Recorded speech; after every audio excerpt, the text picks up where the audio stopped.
The candles in the drawing room at Grayfield House had been lit for an audience, not for comfort.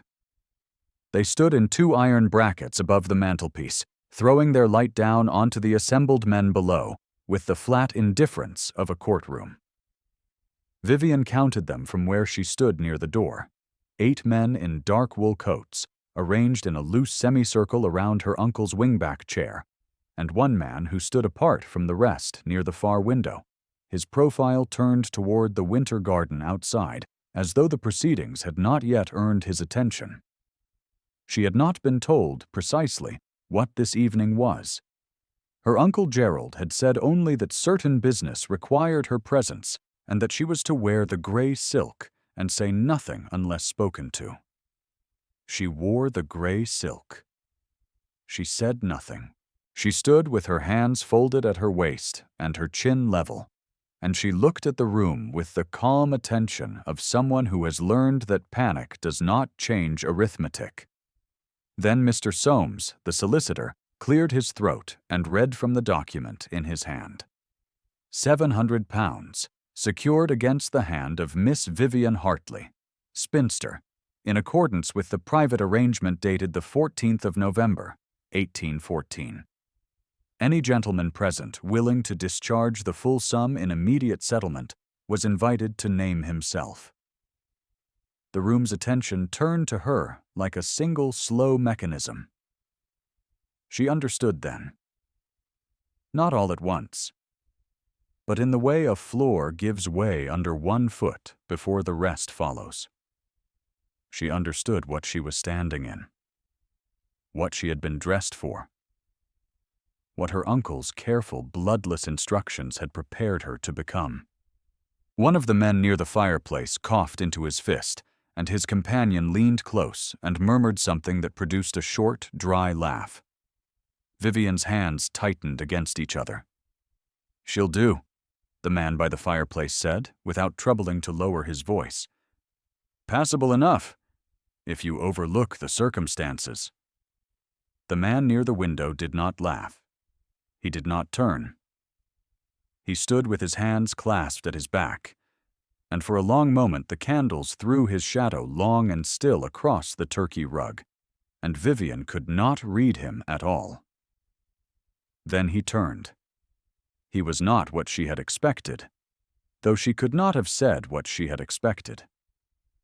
He was perhaps 35, with a face that belonged to stone buildings more than to drawing rooms. Angular and still, with gray eyes that moved over the assembled men first, and then over her, and then returned to Mr. Soames. £700, he said. His voice was level enough to carry the room without effort. "I will pay it." No one spoke. Even the man by the fireplace went quiet. "Your name, sir?" Mr. Soames said carefully. "Edmund Ashmore," he said. "Duke of Ashmore." The silence changed quality entirely. Edmund did not look at her again. He looked at Mr. Soames and said, "You will draw the marriage license. She will come with me tonight." The words landed without ceremony. Not kindly, precisely, but without the cruelty she might have feared. They were the words of a man who had decided something and saw no reason to perform the decision. What she did not know, standing in the candlelight of Grayfield House with her hands still folded and her chin still level, was whether she had been saved or simply purchased by a quieter hand. What she would not know for a long time was that there was a difference. Vivian had been in her uncle's house for 4 years, since her father's death had left his modest estate in Worcestershire encumbered past redemption, and Gerald Hartley had arrived with his solicitor and his condolences, and the careful information that the entail passed the property entire to a male cousin in Halifax, and that Vivian's portion, after debts, was nothing. He had said this with the expression of a man delivering weather rather than ruin. She had thanked him for the information and gone upstairs to pack what the entail did not cover, which was 3 trunks, a small watercolor of her mother, and a volume of botanical illustrations she had carried since childhood. 4 years of near invisibility inside a house that had no particular use for her. She had managed Gerald's correspondence when he forgot to, organized his household when his housekeeper took ill, and kept herself out of the way of his creditors, who arrived with increasing frequency as the months passed. She had understood Gerald's situation better than he did, she suspected, and had spent the better part of 2 years watching the £700 take shape in his account books, like a stone beneath ice, growing heavier and more inevitable with each quarter. She had not imagined precisely that it would end like this. She had not let herself imagine the ending. She was 23 years old. She owned 3 trunks, a watercolor, and a volume of botanical illustrations. And now, apparently, she owned a husband she had not spoken to. The carriage ride to Ashmore Park took just over 2 hours in the dark, 30 miles from London, along roads frozen hard enough to rattle the wheels at every joint. Vivian sat on one side of the carriage, and Edmund sat on the other, and neither of them spoke for most of it.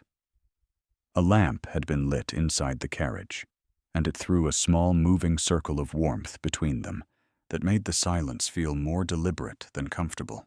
Edmund sat with his arms crossed and his gaze directed at the darkness outside his window, and once, when the carriage jolted hard over a rut and Vivian caught the doorframe to steady herself, he said, "The road is better in another mile," as though she had asked. She had not asked. "Thank you," she said, and turned back to her own window. That was the whole of their conversation, until the carriage turned between 2 stone gateposts, and the house appeared at the end of a long approach, its windows dark except for the 3 that had been lit. She imagined, to acknowledge the master's return. Ashmore Park was large enough to be cold in winter, even with fires laid in every room, and it was staffed by the kind of household that had been running itself with precision long enough to view a new arrival with professional suspicion. Mrs. Greaves, the housekeeper, met them at the door with a lamp and a composure so complete that Vivian could not determine whether the woman was welcoming or merely waiting. She showed Vivian to a room on the 2nd floor, a pleasant room with blue curtains and a fire already burning, and informed her that breakfast would be served at 8:30 and that His Grace preferred the house quiet after 10 in the evening. Vivian thanked her, sat on the edge of the bed after the door closed, and did not cry, because crying requires a certain freedom from observation that she was not yet sure she possessed. She was a purchased creature. That was the phrase she had heard on Mr. Harcastle's lips that evening, murmured to the man beside him as Edmund spoke to Mr. Soames. She had not looked at Mr. Harcastle when he said it. She had not looked at anyone. She had learned long ago that looking directly at a person who is being careless with your dignity only encourages further carelessness. She was a purchased creature, and she was 30 miles from London, and she did not know what was expected of her, or what she owed, or what, if anything, the man who had paid £700 for her presence expected in return. A week passed before anything shifted. She settled into the rhythms of the house with the careful unobtrusiveness she had perfected over 4 years in Gerald's household, present when useful, invisible when not, causing no inconvenience that could be noted and catalogued. She took her meals when Edmund was elsewhere. She walked in the winter garden in the mornings when the frost allowed.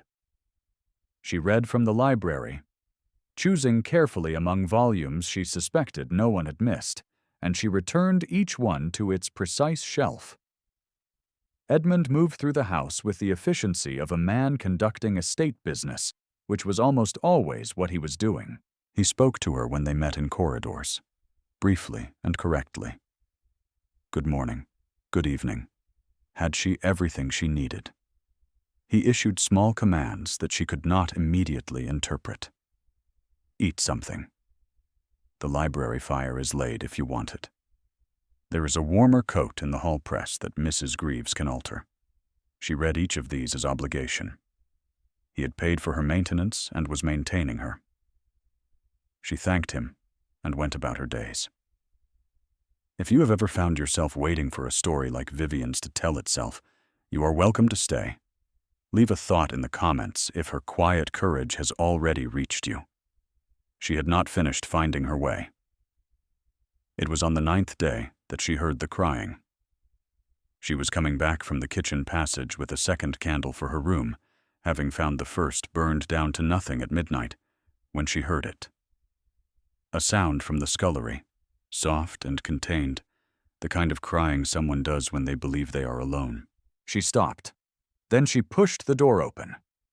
A girl of perhaps 15 was sitting on the cold flagstone floor beside the copper wash basin, her apron bunched in her hands and her face red with the particular misery of someone who has been doing this for some time. She looked up at Vivian's candle with an expression of absolute horror. I only stopped for a moment. I wasn't neglecting anything. The range is laid for morning already. Please don't tell Mrs. Greaves, please. Tell me your name, Vivian said. Nan, she said. Nan Croft. Vivian set her candle on the shelf and sat down on the cold bench opposite. What happened? Nan told her in fragments. She had broken a porcelain bowl that had belonged to the late Duchess's kitchen, a small blue and white thing, and Mrs. Greaves had said that accidents of that nature in this household were grounds for dismissal without a character, and Nan had nowhere to go because her mother was in Gloucester, and she had no money for coach fare and no one else in London who would take her. Vivian listened to all of it. When Nan finished, she said, "The bowl was my fault. I asked you to move it this morning and you were carrying too much. I will speak to Mrs. Greaves in the morning." Nan stared at her. "You didn't ask me anything, ma'am." "I am telling you what happened," Vivian said very quietly, "and I am asking you to let me manage it." She did not know until the following morning that Edmund had been in the corridor. She only knew because Mrs. Greaves arrived at her door before breakfast with an expression that had changed overnight from professional neutrality to something more careful and less dismissible, and informed her that the matter of the bowl had been considered and that Nan Croft would remain in her position. Mrs. Greaves said nothing further about how that decision had been arrived at, and Vivian did not ask. Edmund found her in the library after luncheon. He stood in the doorway for a moment in the way he had of occupying the threshold rather than crossing it, as though reserving the right to withdraw. "I understand you spoke on behalf of one of the kitchen maids." "I did. The bowl she broke was not your responsibility." Vivian kept her finger in her book. "She had nowhere to go, and no fault in the original matter. I had somewhere to go, and the original fault was not hers. The arrangement seemed correct." He looked at her for a moment in silence. His face was arranged in its usual stillness, but his eyes had shifted, minutely, from the cool measurement she had grown accustomed to into something she could not name, something that lived briefly in the gray of them before it withdrew. "I see," he said. He went away. She stood in the library for a long time after his footsteps faded, holding her book and feeling the cold edge of a question she was not ready to ask herself. That evening he passed her in the corridor after dinner and said, without preamble, "The east wing fire smokes if the flue isn't drawn. Come to the drawing room instead." She came to the drawing room instead. He had been 12 days into his second marriage before the information of his first one arrived, as it always did, in the form of the portrait. It hung in the long gallery between two windows, a woman painted in the manner of 1811. Dark-haired, soft-shouldered, with a quality of warmth about her expression that the painter had caught well enough to make the absence of it ache. Vivian had passed it on her first morning and had not asked. She passed it again on her way to the east staircase, and still did not ask. She asked eventually, only because Nan Croft mentioned the late Duchess's name in the kitchen passage one evening while describing the china that had been carefully preserved since her passing. Clara. Mrs. Clara Ashmore, who had died in the winter of 1812, not quite 2 years after the wedding. While His Grace had been at the Northton estate on business, and the London physician had arrived 4 hours too late. Vivian stood in the passage with a candle and heard this, and something that had been a quiet question in her chest became a quieter answer. The coldness was not indifference. She had never quite believed it was indifference, but she had not known what it was. Now she understood. He was a man still keeping a bargain with his own guilt, still moving through a house that held the shape of someone absent from it, still conducting estate business with the efficiency of a man who has decided that work is the only thing he can do that cannot fail. He had not told her any of this. He would not, she suspected, for some time. He moved through the house with a precision that precluded disclosure, and she moved through the house with the care of someone who understood that some griefs are not offered, only witnessed. The witnessing was enough. She folded the information away and did not use it against him. February arrived with the Dowager. Lady Dorothea came from Bath in a carriage that matched the house in its formality, accompanied by Miss Cecily Vane and 2 ladies' maids, and a quantity of luggage that suggested an extended visit rather than a courtesy call. She entered the drawing-room before Vivian had been warned that the carriage was at the gate, which Vivian suspected was not accidental. Dorothea was a handsome woman in her late 50s, with the controlled warmth of someone who has learned to produce it on demand. She greeted Vivian with a measured smile and said, "So you are the girl Gerald Hartley sold," and then proceeded to introduce Cecily Vane, as though the sentence had not been spoken.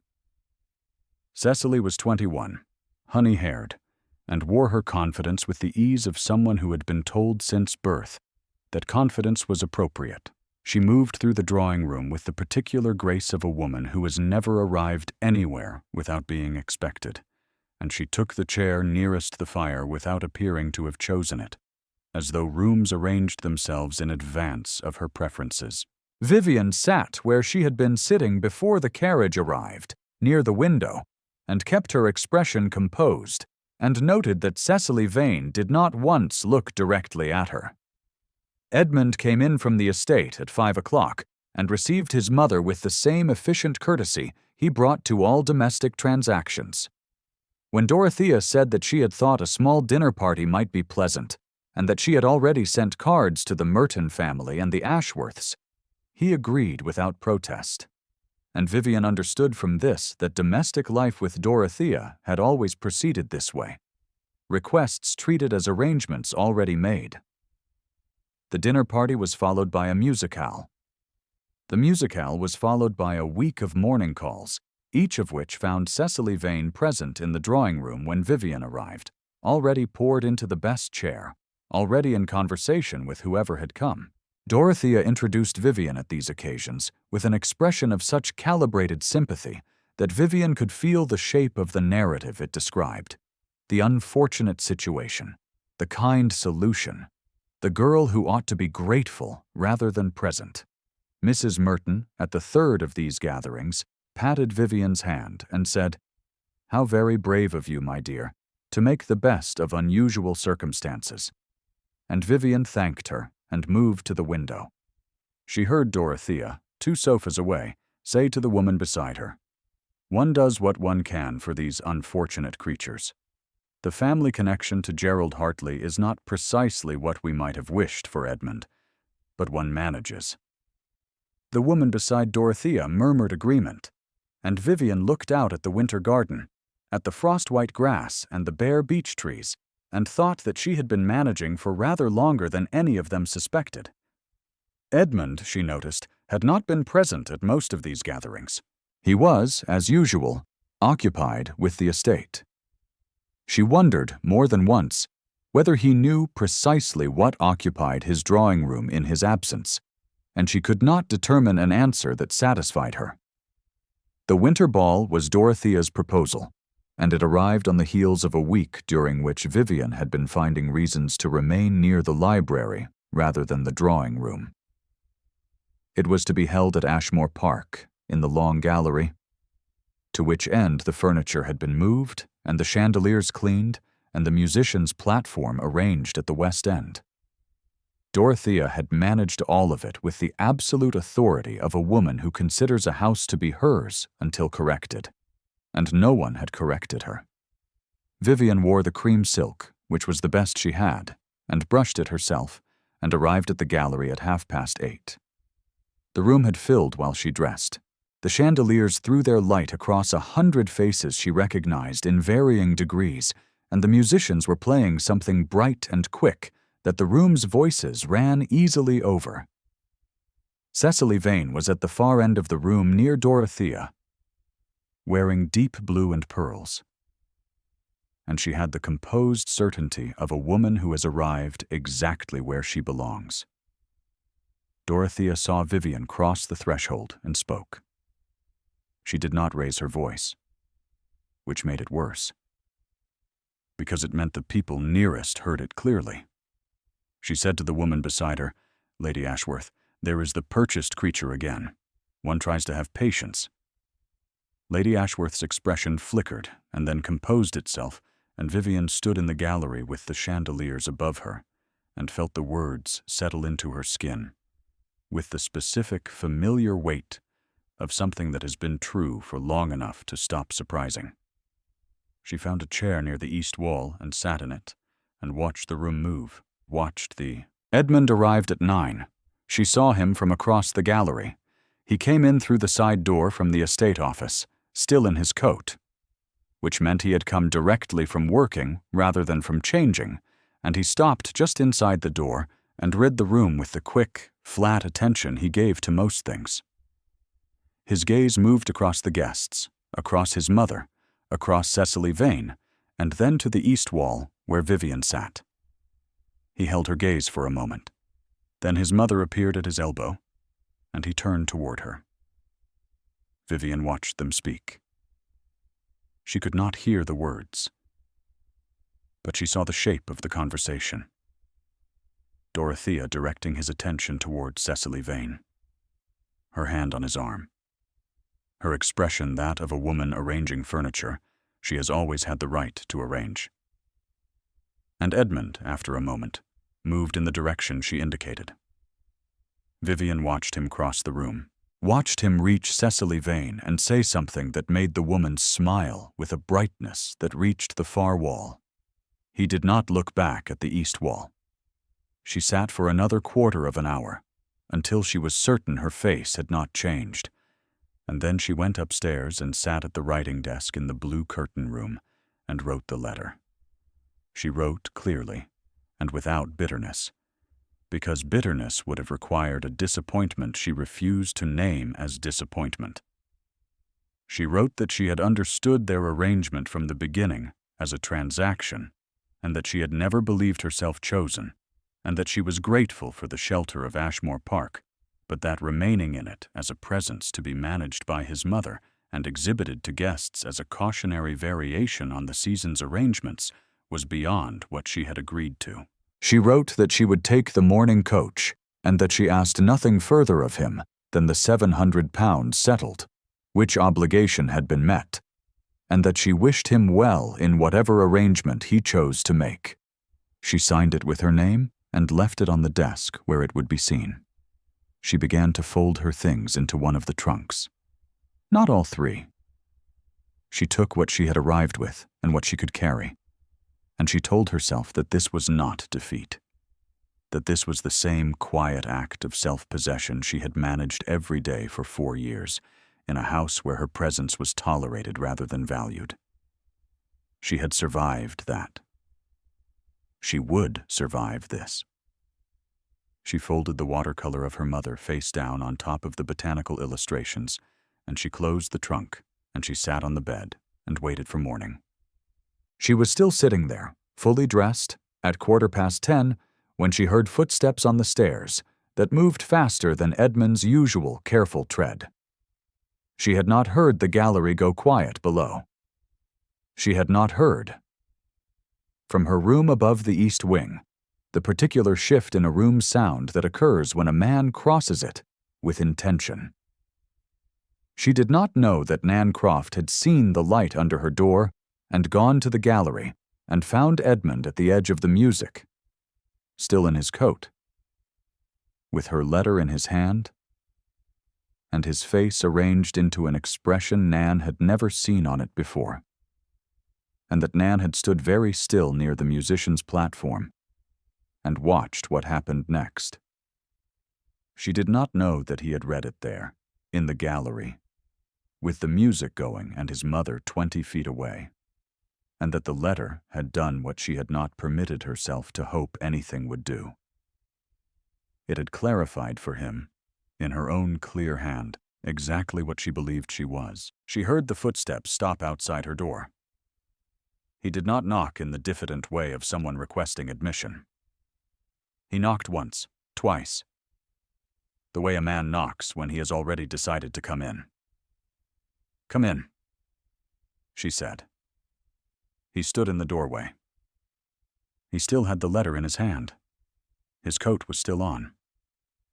He looked at the trunk at the foot of the bed, and then at her, and his face was not arranged in its usual stillness. It was not arranged at all, which was, she realized, the first time she had seen it that way. "You wrote," he said, "that you had never believed yourself chosen." She did not answer. "That is what I came to correct," he said. She looked at him and felt something move in her chest that she had been careful not to feel for weeks. Something that her wound told her was dangerous, and her body told her was accurate. She said very quietly, "You went to her. I watched you cross the room." "My mother asked me to speak to Miss Vane," he said. "I did. I told her that the situation she had been led to expect was not the situation." A pause. The fire in the grate spoke once, a small collapse of coal. "I should have told you before tonight that I had done so," he said. "I did not, and you were left to read the room without the information that would have changed it. That was wrong." The word landed in the room without decoration. Wrong. Not regrettable or unfortunate, not a qualified apology shaped to protect itself. She stood up from the bed. He said, "Come back downstairs." She said, "Why?" He was quiet for a moment, and in the quiet she understood that he was choosing the word he intended and not settling for the convenient one. "Because," he said, "I have something to say that should be said where it was needed." The gallery had quieted by the time they came down. The musicians were still playing, but the room had shifted into the particular attention that rooms develop when something has altered, and most of the people in them know it, without knowing what it is. Dorothea was standing near the fireplace with Cecily Vane and Lady Ashworth, and she saw Edmund come through the door first and began to compose her expression into something that could manage whatever came next. Edmund walked to the center of the gallery. He did not stop to speak to anyone along the way. He did not look at his mother, or at Cecily, or at any of the faces turning toward him with the collective alertness of a room that has noticed a storm coming in from one direction. He looked at Vivian and held out his hand, and the room went entirely quiet in the way that rooms do at moments that everyone understands are irrevocable. "My wife," he said. 2 words. Said to the room, not to her, though he was looking at her when he said them. Said with the level authority of a man making an identification rather than a claim, the way one names something that has always been true and requires only the naming. A silence followed that lasted 3 full seconds. Vivian had time, in those 3 seconds, to see Lady Ashworth's expression shift from social calculation to genuine surprise, to see Nan Croft's small face at the edge of the musician's platform glow with a satisfaction entirely unsuited to her station, to see Cecily Vane's composure flatten across the cheekbones in the single brief recognition that what she had been waiting for had been given irrevocably to another. She took his hand. He folded his fingers around hers, and the warmth of it reached her wrist and her forearm, and settled there, precise and unhurried, the way warmth settles when it has no reason to be anything other than what it is. Dorothea's fan moved once, sharply, in her hand. She looked at her son with the expression of a woman who has reached the end of a script she believed was entirely her own, and found that the last page was missing. She said, "Edmund," in a voice calibrated to private correction, and he looked at her with the same level attention he had given the room, and said simply, "Mother." That was all. No scene, no speech. Just his name for her, delivered back to her with enough weight to close the door on the alternative evening she had been constructing since her arrival in February. Cecily Vane said something brief and gracious to Lady Ashworth, that was gracious in the way of someone saying something quickly so as to leave, and then she left. And Dorothea remained near the fireplace with her fan lowered to her side, and the room began, very carefully, to resume its previous business. The musicians began again. The voices returned. Mr. Soames, who had arrived at the ball as a procedural courtesy and had been standing near the east window since 9 o'clock with a glass of wine he had not much touched, permitted himself a small dry motion of the head that in another man might have been a nod of satisfaction. Edmund kept her hand for a long time. He said later, when the gallery had thinned and the candles had burned low and they stood in the corridor outside the library while the last guests were collected by their carriages, "There are things I have not said to you that I should have said before this." "Yes," she said. He turned his face toward the dark window at the corridor's end, where the snow had begun sometime in the last hour, falling in the particular silence of snow that has decided to be serious. She could see it in the glass, white against the black, steady and unhurried. "Clara," he said. She waited. "She died in the winter of 1812. I was at the Northton estate because I had chosen to go there. She had asked me not to." He spoke in the level voice he used for most things, but the level was lower than usual, held there by a specific effort she could feel. "I was told afterward that the physician from London might have arrived in time. I was told afterward that she had asked the housekeeper not to send for me, because she had not wanted to interrupt the business." The snow went on falling outside the glass. "I have been conducting estate business with great thoroughness ever since," he said, "because it is the only debt I can pay in kind."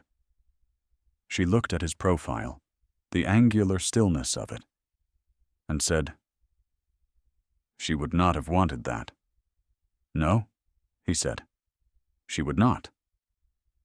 A pause, in which the snow fell, and neither of them moved, and the house breathed around them in the particular way of houses at midnight, when the fires have died down and the guests are gone.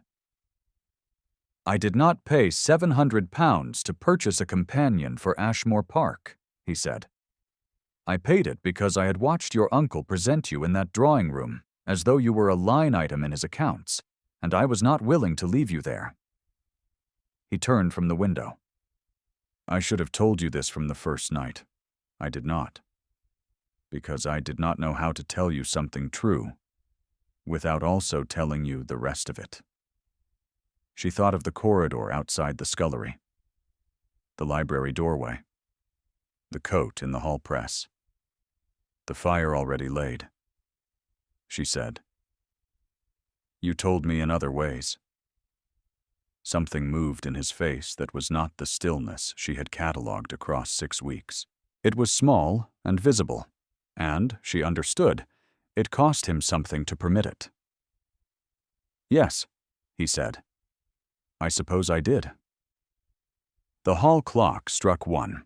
By morning, the snow was 3 inches deep across the south lawn and the drive, and Ashmore Park wore it in the way of houses that have always been large enough to absorb winters, solidly, without complaint, the stone walls darker at the base where the white pressed against them. Vivian stood at the window of the blue curtain room, now genuinely hers, and watched a footman clear a path from the kitchen door to the coal house. His breath made small clouds in the cold. He worked steadily, without hurrying, with the particular competence of someone who has done this specific task many times before. The trunk was still at the foot of the bed, unpacked. She would unpack it today. She would take the botanical illustrations out and find them a shelf in the library, beside whatever else grew there. She would take the watercolor of her mother and put it on the writing desk, facing the window, where it would have the best light. Edmund had turned Clara's portrait before she came downstairs that morning. He had not told her he was going to do it. She had passed the long gallery on her way to the window and noticed it herself. The canvas faced away now, toward the wainscoting, and the two brackets on either side of it held only their own iron.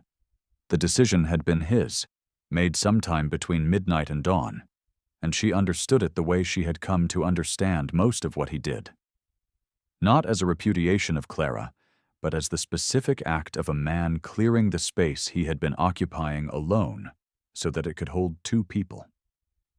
Nancroft brought her tea and a small blue and white bowl of warm porridge and set them on the desk with the particular careful pride of someone who has been trusted and intends to continue deserving it. She did not say anything about the night before. She did not need to. She went back to the kitchen passage, and her footsteps on the stair were lighter than they had been. Vivian sat at the desk with her tea and her porridge and the snow outside the window and the watercolor of her mother not yet unpacked but present, and she felt the day settle around her with the specific quality of a morning that belongs to a house rather than a house that belongs to someone else. There was still the matter of Dorothea, who had taken breakfast in her room, and who would, Vivian suspected, take some time to negotiate the new geography of a house in which her preferred arrangements had not held.